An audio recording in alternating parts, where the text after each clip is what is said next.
Hi, I'm Drew. And I'm Sam. And welcome to Drewling Samantics.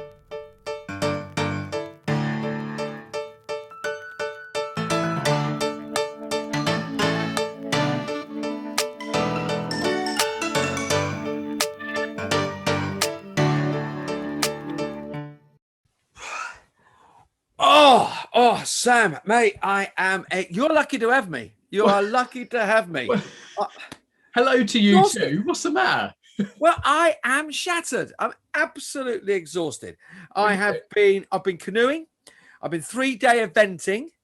I've been in the gymnastics gym, boxing. I mean, I never knew what I could do taekwondo, but I've been doing that. I've been at the Olympics, haven't I? Eh? For goodness sake. The more you said, the more it started to dawn on me. You're just being yeah. Well, I was going to go down this. Sorry, mate. I said, hasn't it been good? It's been absolutely brilliant. I mean, I was going to go down the swimming line, but as you and everyone knows, I've still been taking me lessons. So there's no good saying I've been backstroking to glory, because that would have been a lie. No. But yeah, so aside from exhausting yourself with all your many sporting prowesses, what have you been up to, mate? It's been a nice week. I did the last day of filming on the virtual reality project. Cool. So another day spent in a slightly smaller green screen room this time, which was pleasant because it was baking hot. Because as you know, as soon as you start recording, all the air conditioning goes off. Sat there in my lycra spacesuit sweating. But that was lovely. It was a really nice day to put up. I've been reading the play I'm doing, the rehearsed reading next week, and getting actors together, because now the school summer holidays have started. I've been coordinating actors to be jungle guides in our jungle in East Coast. So jungle monkeys. So so a little bit of admin, a little bit of acting, a little bit of reading. So it's been quite a, not a modern triathlon, but an acting triathlon. There you go. How about yourself, Sam? And so I've been sort of, I say, caught in the middle, stuck between. I don't know how to, but essentially, and actually, I'll tell you what, I've just had a realization. My hands are currently empty. I take it you are ready, and how Absolutely, could we possibly forget? But anyway. I can't show the label, but in honor of the Olympics, this is a Japanese beer. Would you believe it? Oh, very nice. Not in honor of the Olympics. This isn't, but I like it. So excellent, cheers, mate. Yes, there we go. But yeah, so I've had a bit of an in-betweeny week in that I felt a little bit sort of low, or felt like on a bit of a come down from the fact that the musical was finished, and missing that massively because it was such an incredible experience. But at the same time, it's now build-up week to beginning filming the House That Zombies built. So excellent. I've had kind of a post-musical sorting things out, and a couple of sort of conversations about where that goes next and what might happen next there. But at the same time, I've been prepping stuff and getting ready, because from next week I am on set. And you're on set, mate. Yeah, busy stuff coming up. So, but very much looking forward to it. Great stuff. Great. Oh, hang on. Hang on, mate. I tell you what, we are no longer alone.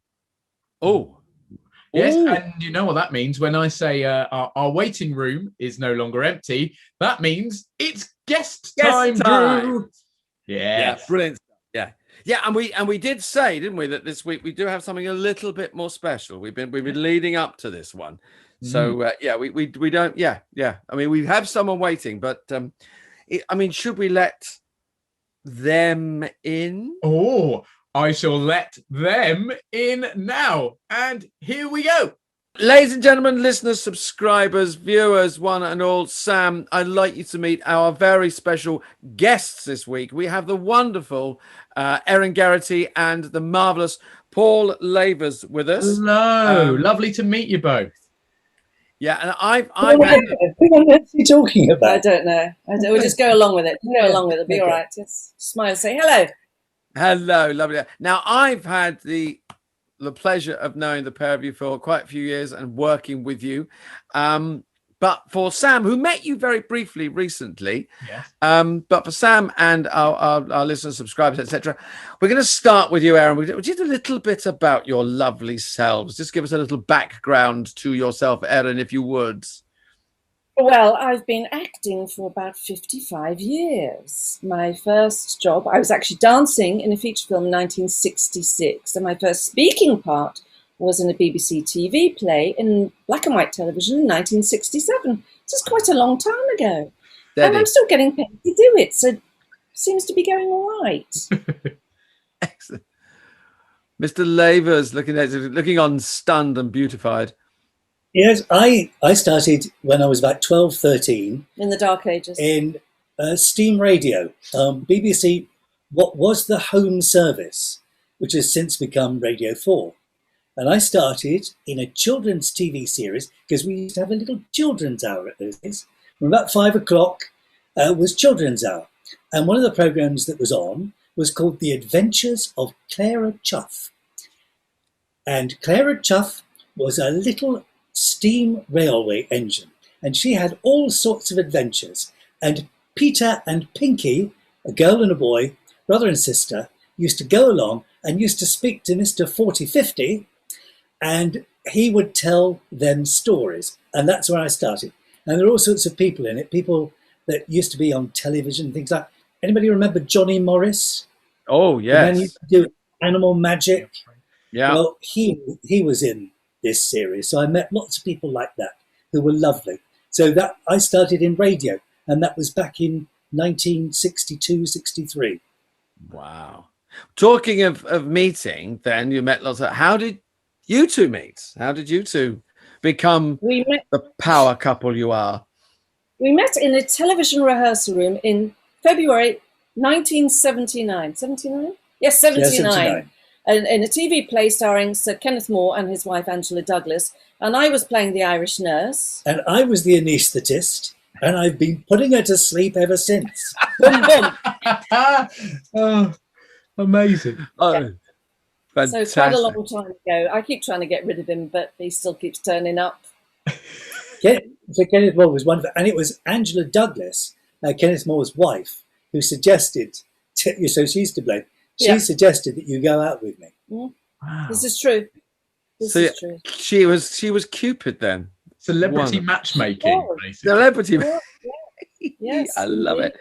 So I mean, I remember a wonderful BBC. I think was it BBC series where there was a super sexy nurse that Angels, which I think was when I not knowingly, but when I met you years later, I was in Angels, and I went, oh, I remember, yes.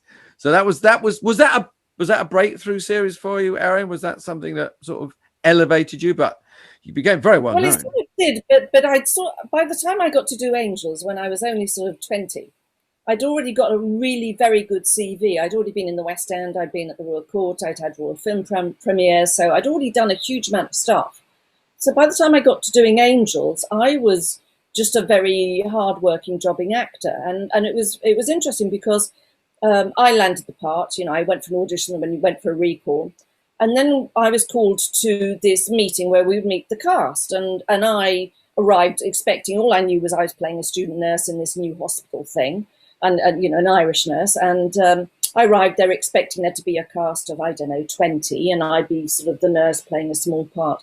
To discover there were 6 chairs in the producer's room, and on each chair was a pile of paperwork that deep.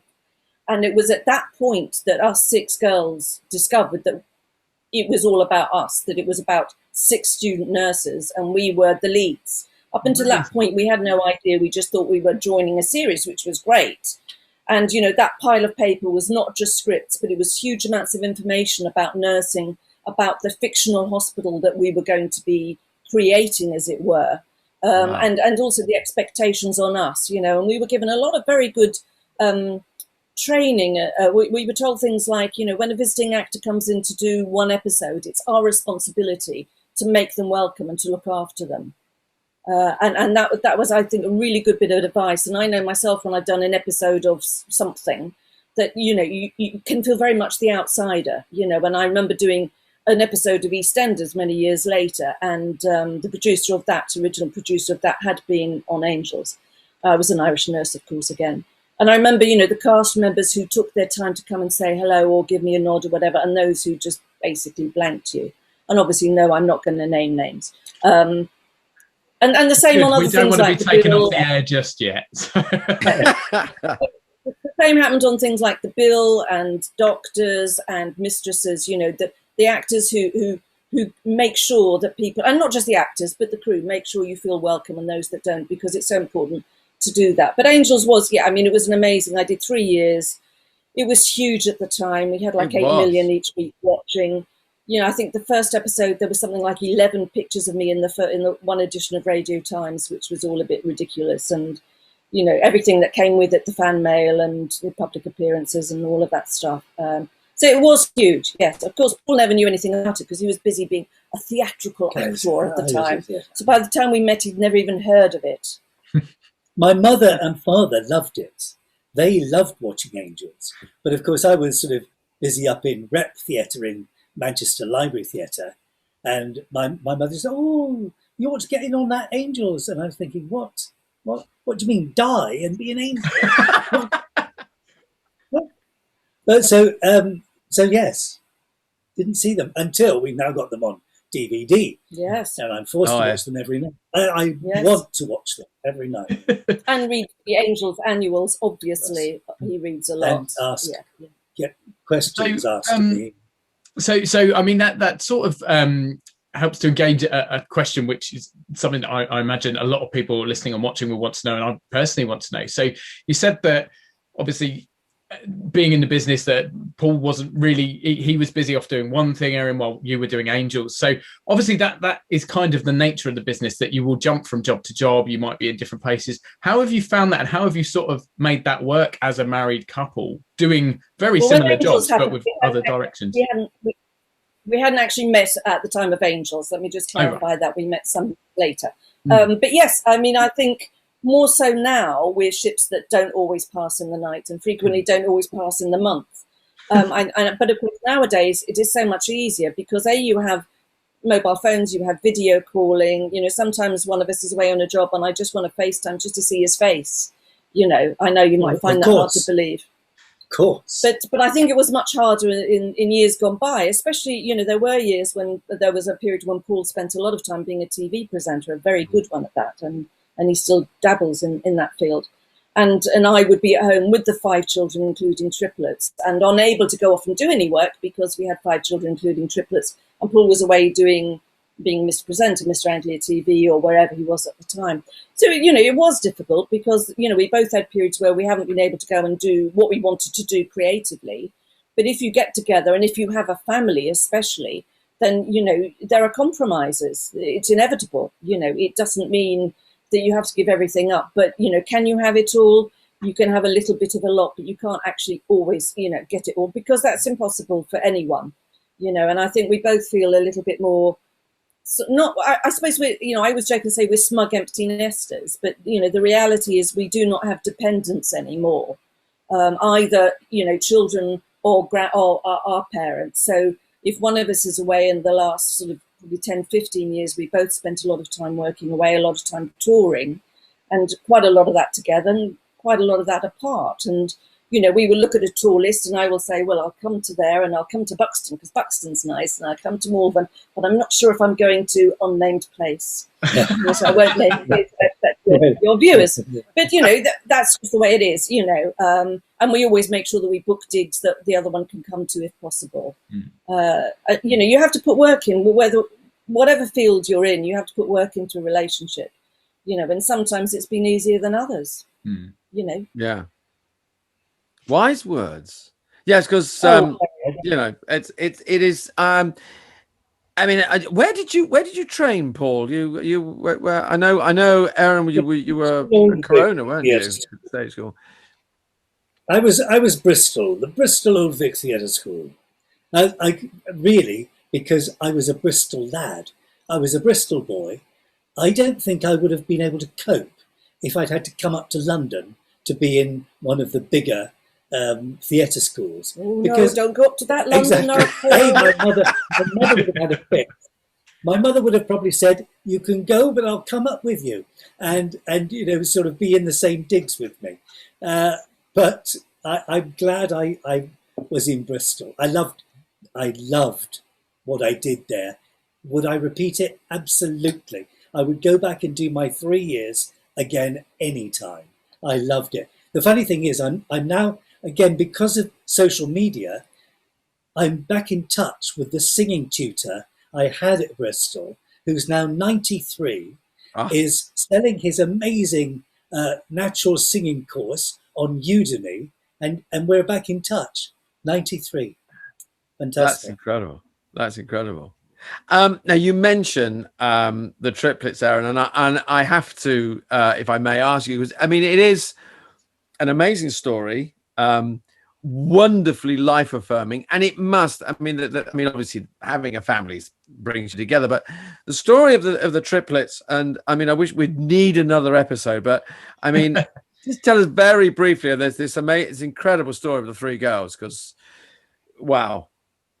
Well, very briefly, Paul came as a package deal, few months after we met. We met in February 79, and later that summer, he was given care and control and custody of his two small sons from his previous marriage. So they came to live with us when we then moved in together, because we hadn't quite done that. So they came, and we thought we'd get the younger boy to school and then we'd have a baby. So that was the plan. And both boys went, Michael went to school and then James went to school, and then we started trying for a baby. And I got pregnant, which was wonderful. And then I had a threatened miscarriage. So they arranged for me to have a scan to see if I'd lost the baby, at which point we discovered that, in fact, we had 3 babies. And that was all a bit of a shock, because we had a Mini, and you can't get 5 children in the back of a Mini safely. And, that's 6 dozen terry toweling nappies and 24 feeds a day, which is where my head immediately went, because I'm an organised person. That's how do we do this? And unfortunately, or fortunately, as it turns out, we were lucky. They were born 12 weeks prematurely. They were nearly born before that, but the wonderful NHS and King's College Hospital managed to prolong that, which wasn't a very enjoyable time, but prolong it to get us to 28 weeks. And at that point, they hadn't saved 28-week gestation triplets in the country. So we knew the odds were not good. They were all obviously intubated, put on life support. And unfortunately, that night, I went into heart failure, and they had to put me on a life support as well. So Paul had 3 babies and me all on life support, none of us with any expectation. Paul was told there was no hope for me at all. And over the next sort of week, he was told quite a few times, and I've met the medical professionals since, who said, one woman I remember said, I went home that night, opened a bottle of wine, and I sat there and I thought, that young mother's going to die. And I heard this story from so many different people, because there was no hope for me at all, or for the babies. And that then began about 18 months, really, or 2 years of an enormously stressful and incredibly life-affirming, I suppose, in the end, situation, because the girls had numerous issues with breathing, with bleeds on the brain, with bits of bowel, getting infections, with collapsed lungs, with heart failure, with is she blind, can she move her limbs? And so we had numerous phone calls over that time saying, get here quickly, we live 30 miles away, get here quickly, such and such has gone in heart failure, or she's got a collapsed lung. And we would drive up the A2 frantically, trying to get there before whoever it was, died. And they are now all 38. They are all mummies, they are all graduates, they are all extremely bright, noisy, feisty, funny, messy, hilariously wonderful women. And, they're all very natural mothers. They're all very creative. And both those 3 and their 2 brothers are very close. And, we have this amazingly, ridiculously noisy tribe, of whom we're extremely proud and extremely exhausted still most of the time. It's funny, today on social media again, one of them is going to a cottage in the country with her brood, and they're all singing Joseph and His Amazing Technicolor Dreamcoat on the way down. And so all the girls are sending in bits and pieces of them doing something. Because we always had that on in our car a lot. That was what they were brought up with. We had Joseph all the time. So Fanula's singing it in the car with her children, and then Michael has put a bit on, and Kira's going, no, you got that line wrong. It's not that line at all. This is the words. And they're going, oh, and so this wonderful WhatsApp conversation of them all over Joseph. Fabulous. And we now have 9 grandchildren. Jeez. Which is quite a brood. I've heard that story before, and it always makes me go, wow, you know. I mean, you can't follow that. That's amazing. I mean, good night, everybody. Thanks for being with us. Oh, sorry. But sure, I mean, after that, every day must be. It must make this ridiculous job that we do. Does it make it relevant or irrelevant or just even more joyful? You know, you think yourself. We have 2 very, very close friends who are both medical professionals who we met through our daughters being in King's. Annette was the paediatric physio in charge of the sickest babies in the special care unit and lectured all over London and Europe, you know, etc. And her husband's a surgeon. We've known them, you know, ever since the girls were born. And when we used to live out of London, when they lived in London, they used to be our London base. And I remember coming down and staying with them. I was filming a Calais gas commercial and being collected by a chauffeur-driven car and taken to Pinewood, where they would glue fake snow in my eyelashes and things. And they were saving lives. And I would come home at the end of the day, and Annette had been doing her magic and Chris had been doing his magic. And I would feel like a fraud. I would feel like this is ridiculous because I'm being paid a lot of money to do what I'm doing. And this is just, and they have always said, and they still do, that they need us,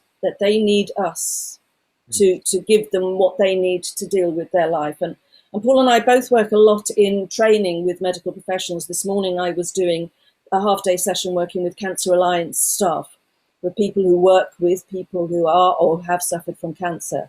And to be able to just, I mean, I don't do it for nothing, don't get me wrong, I'm no great sort of, you know, saint, but to be able to do some work which isn't hugely paid, but it still is paid, to work with people who work in the medical field and to perhaps help them a little is in a tiny, tiny, tiny, tiny, tiny, tiny way, a little bit of paying back. Yeah. And we both do that. We, you know, when I hear the stories I heard this morning and I come downstairs and, you know, we're both doing self-tapes for something and wondering what shirt we should wear. And you actually think, hang on a second, mate, really? Really? Yeah, it does put I mean, I think everything is, I mean, the past year of the unwelcome guest has put a lot of, well, 18 months, it's put a lot of things into perspective for a lot of people. I mean, how were you affected by lockdown and that? I mean, this podcast sort of came out of that. Sam and I had worked together, hadn't seen each other, and we said, you know, let's talk to people and, you know, and find out how things happened. What kind of happened to you guys during that lockdown period? Paul was on tour. It started when I was on tour. I was doing The Sound of Music, playing Maria, obviously. Of course. We just done Woking, and I think I was on my way up to Milton Keynes and arrived at Milton Keynes, and we opened on a Tuesday, I think. And on the Monday was there, stayed overnight. And then on the Tuesday, it said, thank you very much. See you soon. And at that point, there was still, you know, everybody met together and said, oh, no, you mustn't go. And you said, well, it's all right. They're going to get us back for Christmas, which was what was going to happen, allegedly. We were going to be able to reprise the show up in Liverpool and Manchester at Christmas time. Well, of course, that didn't happen. But it didn't happen for an awful lot of other people as well. But that's the sort of thing that was devastating for all those people. I'd never been in such a big organisation in terms of the musical. The National, darling, is pretty big. Yeah, pretty big. Not when you get up close. Not when you're having your meal in the canteen. Admittedly, you didn't play a nice Nazi at the National. When you're eating your lunch in the canteen of the National, and there's mice that are running around. They won't have you back. Oh yeah, okay. And Sean Phillips. It's Sean Phillips we'll have you back, but they might not let us into the National now. That might be the issue. And you're sharing your table with Sean Phillips, and she says, "Oh yes, I do love coming here and having the lunch, but of course I haven't got my pass with me at all times." I say, "Well, don't give it back. Just come back in. They'll let you in. You're Sean Phillips. Who's going to stop Sean Phillips at the door? Excuse me, Sean Phillips. Yeah, you're the 10th person that's told me you're Sean Phillips today. No, stop it. You know, Sean Phillips can get in anywhere."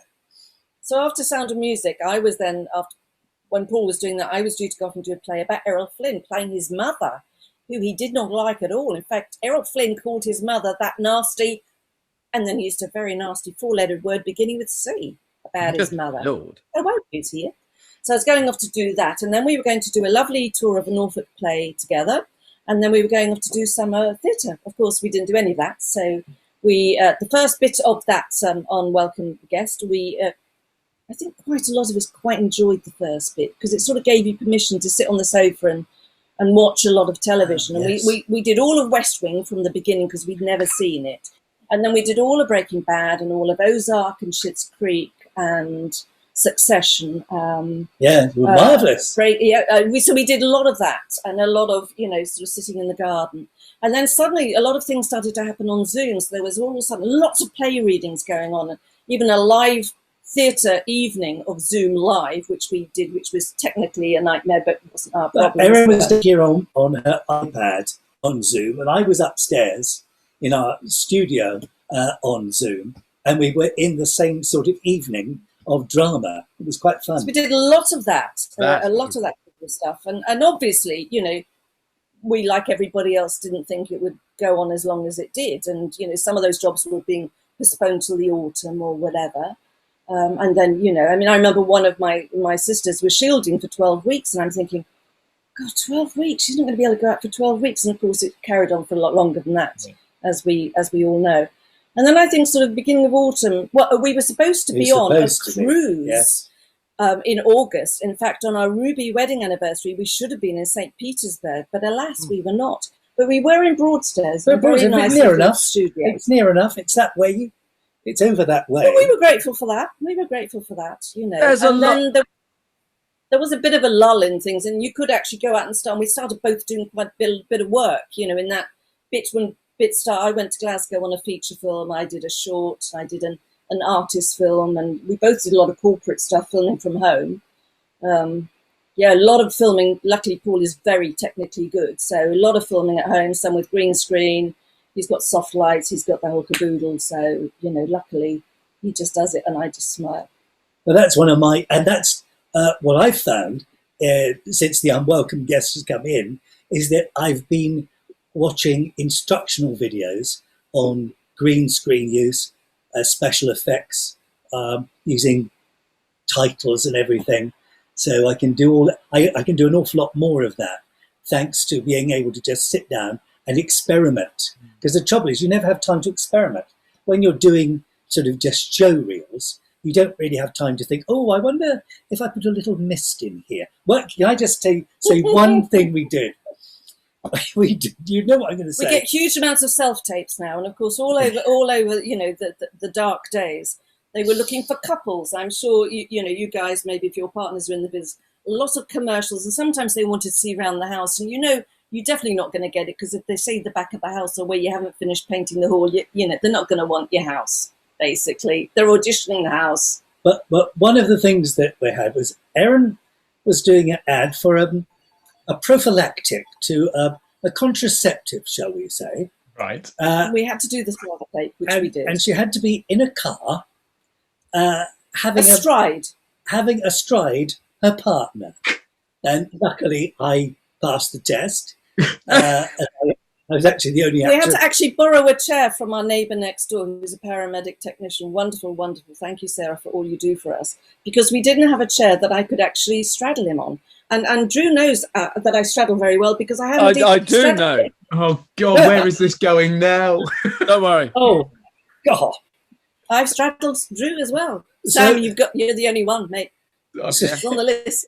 So we were straddling each other, and it was supposed to be in a car, but of course we were in a room.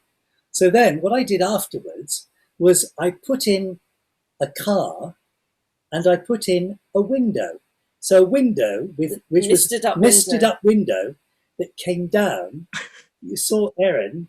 I said the line of the commercial. Went back up again.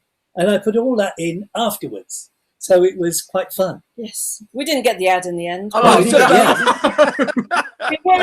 We were heavily penciled, and the heavy pencil was even in capitals, our agent said. Yes. It was in block capitals. So we were as good as spending the money, mate. But no. Yeah. I bet there are so many other actors out there who've had so many pencils they could open up an artist shop because everybody says, "Oh, you're on a pencil, my darling." Yes, oh yes, definitely. And then they seem to be on the casting directors or the directors seem to have a different sat nav to me because apparently they always have gone in a different direction. Yeah, that famous Sorry, phrase. darling, they've gone in a different direction. And of course, they don't tell you that you're not any longer on pencil. Paul's still on pencil for a few ads that have been on television for about a month. Yeah. He's like, I guess they don't want me. Dear idea. So, I mean, I think actually, speaking of television, and Drew, you touched on it, and Paul, you did mention. So you did and still do presenting work. How did that just naturally flow from your training? Was it something that came up, and actually, you do a lot with TV sales, don't you? It's the sort of TV shopping and stuff. So please elaborate. Well, I started. I was always interested in TV presenting, and I don't know why, but I was very interested in it, and I was always interested in the technical side of it. And when the girls were diagnosed, as it were, it was pretty much, you think, well, you better get yourself a better job that's more stable. And they were looking for tutors on a YTS scheme, a youth training scheme. Back in the day, this was the sort of training scheme they had. So they were looking for instructors. And so I volunteered and I actually got the job. Wasn't on a pencil. They actually wanted me. So I then had a group of people that I was teaching about voice, teaching about movement and everything else. And then I decided I'd always had a camera and everything like that. So I then decided to teach them television. And we were in the Medway towns, Chatham. And Chatham was one of the pilot areas for cable television back in the late 70s, early 80s. And so I thought, we could make programs for the cable television, local programs. And that's what we did with YTS kids who, some of them had been up on charges of, carrying an offensive weapon, a blade and all that sort of business, of being drunk and disorderly, of sniffing glue and everything. And they were such lovely young people. And when they heard about the babies and everything, they came up, they bought a soft toy, and they had I don't know, something like 12 quid a week each from this thing. It didn't cover their lunches, as it were, and they got together and bought a big card and a soft toy. And some of them have still been in touch over the years, haven't they? Absolutely. But it was the first time anyone had actually believed in them and given them faith and trust and responsibility. Paul gave one of them, said, "Okay, this is the caption camera. You're in charge of that. Go away and fiddle with it. Work out how to use it." And they were like, "What, you're going to let me look after this? Not afraid I'm going to go and sell it." And he said, "No, it's your responsibility." And they blossomed on it. They thrived because somebody believed in them, and And I wrote out lots of things about how to sort of wire up a studio and how to wire up video as opposed to UHF signals. And some of them still had that. And I remember I then went on to become a presenter for ITV in Anglia region, and I was still being picked up in the Medway towns. And one of the trainees said, "I've still got your sheets of paper, and everybody calls me in to fix up their video machines." So it was still working all the years later. So after doing that, and then Margaret Thatcher came in, was in power, and she stopped all the YTS schemes. So I was out of a job again. And again, we were looking around for work, and Anglia Television was one of those looking for. They're starting a new night service, through from 10:30 at night through till 6 o'clock in the morning. And they were looking for the mug who would sit there for all of those hours and introduce the programs. It was a bit like CBeebies, children's television, where you'd have an on-screen presenter and they do birthday things. A bit like that, but for grown-ups through the night. So it was very good, and that's when I went up to Norwich, leaving Erin down by that time in Westbrook in Kent, with the 5 children, and I was up in Norwich, and it was wonderful. I mean, it was amazing, but what I wanted to do was be different, which is, of course, what I always say. I always want to be different.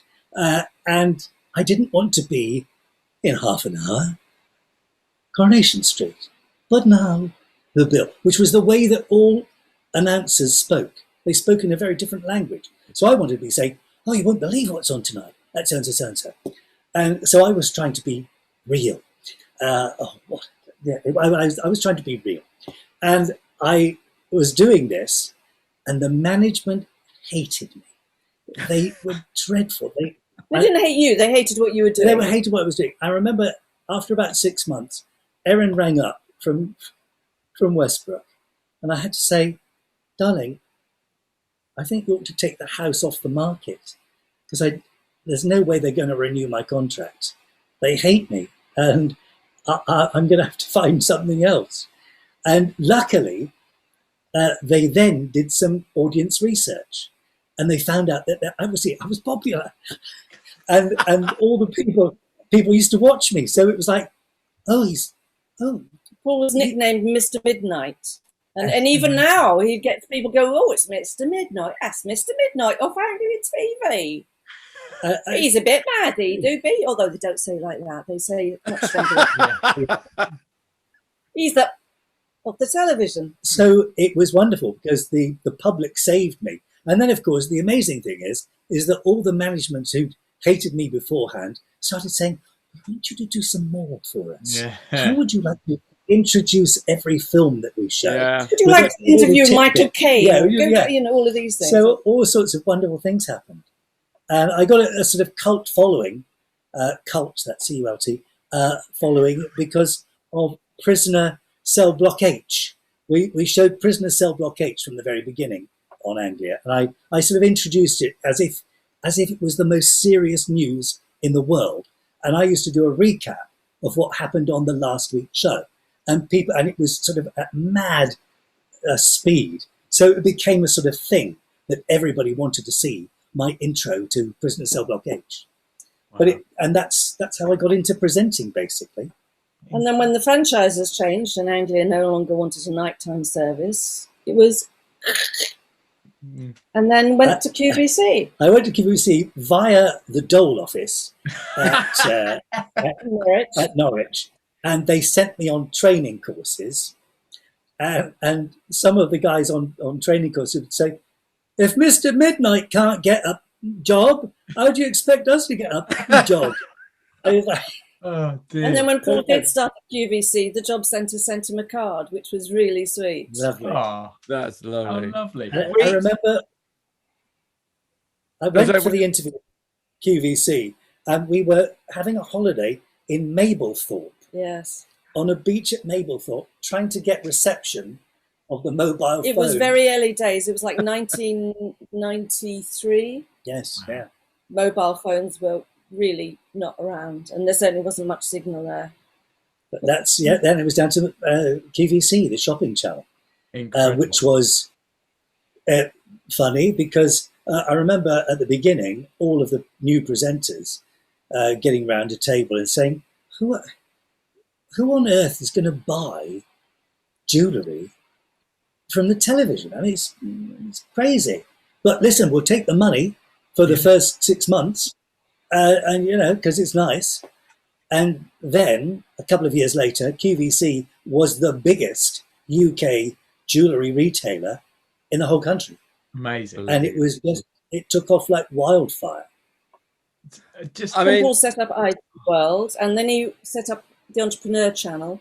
Then you went to America to work there, and then you went to India to help set up India's first TV shopping channel. Plus doing lots of other presenting things. You worked in Germany. Germany, yeah. Yes. So good. And by then, acting was coming back in again as well. So just the most incredible thing. Just I could sit for hours, and I'm sure you guys could go on for hours about all these incredible things you've done. Sadly, as you know, we have an episode limit, so we may have to just bring you back. We may have to have a whole season on you, to be honest. But, what we would normally do to finish off, and we will wrap up very shortly, but we'd normally say, can you give us an anecdote? But you've given us so many, so I'm going to actually flip it on its head for once and ask, do you have one morsel or one small iota of a tip or a hint or or something that from your extensive and hugely successful careers, some kind of advice you would give to either people currently in the industry, people wanting to start up, people new, just something that you've always gone by that has always helped you? One thing I say to actors or anyone in the creative field is don't forget to have a life, whatever that is. You need more than this. Be it a family if that's the way you want to go. Don't keep putting it off. You'll manage. Be it, traveling or writing or something. Don't just be blinkered and concentrate and only think about this. You'd be a better performer and you'd be a much more grounded person, and it's much better for your mental health and everyone else's. So don't forget to have a life. And basically, I'd say absolutely to that. But also then Polonius in Hamlet, using the words that Socrates had used beforehand, is saying, above all, to thine own self be true. Thou canst not then be false to any man. In other words, be true to yourself. And so when you say something, make sure you mean it. I think that's TV presenters as well as actors. Have you meant what you just said? And did you say it in the way that you'd say it to your best friend, your mate? And if the answer is yes, then great.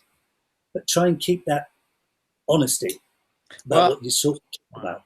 I can honestly say that it has been an absolute pleasure to share this past half an hour or so with you guys. It's always a pleasure to be with you, and in the past working with you. But I've just had a ball this morning. Thank you so much for joining us. Thank you. So much fun. Thank you guys so very much. And as said, we'll look down the line and we'll get you back on, because this is barely touched, I'm sure, on all the knowledge and stories and everything. So and I'm absolutely 100% sure that our listeners and watchers will want to see and hear you guys again. So thank you both so much. And I can't wait to chat some more at some point. Thank you. Thank you for having us. Thank you both for having us. It's been a pleasure. No problem. Thank you. We'll see you guys soon, hopefully. We'll see you very soon. Take care. Bye-bye. My goodness, what an amazing couple. Just so lovely, talented, knowledgeable. Amazing. What brilliant guests. I know. I mean, I've known them for many years, had the honor of working with them, several times, had a tour in Ireland with Erin. And they're just the warmest, biggest hearted people around. I mean, great words of wisdom, great little nuggets of advice there. And they're just worth their weight in gold, and just nice people to be around as well. Absolutely. Absolutely. Yeah. Just absolutely. And what an honor to have them on, and to, as you say, get that sort of those tips and tricks and whatever, but also to kind of hear how they've got where they are, what they've been doing all the way through, and progressions and things like that. It's so lovely to speak to people who are proper, I guess, very much like yourself, sort of stalwarts who've been in the business forever. It's what they know, it's what they love. Amazing pair of people, and I mean, we could have them on for another episode, and I'm sure. Well, it's funny, we say that about every guest almost, don't we? But those two really could. We really could. Definitely. So much to tell. And speaking of so much to tell, Drew, tell me, what have you got coming up? Well, as I said, I've been doing the prep for the rehearse reading. That happens next week with, of course, Paul. I'll be working with Mr. Lavers. So we'll be sharing a stage for a short while, which will be nice. And then I've got a gig at the end of the week. I'll be doing a dinner theatre gig at the end of the week. And then in a few weeks' time, I'll start rehearsals for a play. So I'll probably start reading the play for that as well. But so, just odds and sods. I was going to do odds and ends this week. I may even watch a little bit more of the Olympics. I may get more involved in track and field. I'll be running round and round, and of course, talking of running round and round, you are running off and putting yourself on sets. And, I mean, obviously your car will be arriving next week to take you to your Winnebago I mean, I don't know what time you'll be tucking the tissues around your neck for makeup, but no, mate, seriously, you must be really looking forward to it. Oh, really looking so excited. Yeah, I cannot wait to finally be back on a big feature set and just to really sink my teeth into a character again, and just an elongated period of doing something that I really, really bloody enjoy. And yeah, I know it's going to be great fun. And as best I can over the next few weeks, I'll drop in some hints and try and get some behind the scenes info, or who knows what I'll be able to sort out. Yeah. Bitterly disappointed if you didn't, mate. I'd be lovely to catch up with that. I shall see what I can manage. But I guess, mate, until then, it's cheers and cheers.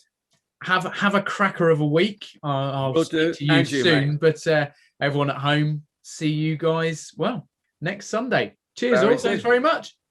Cheers to you, Sam. Cheers, see you later. Bye.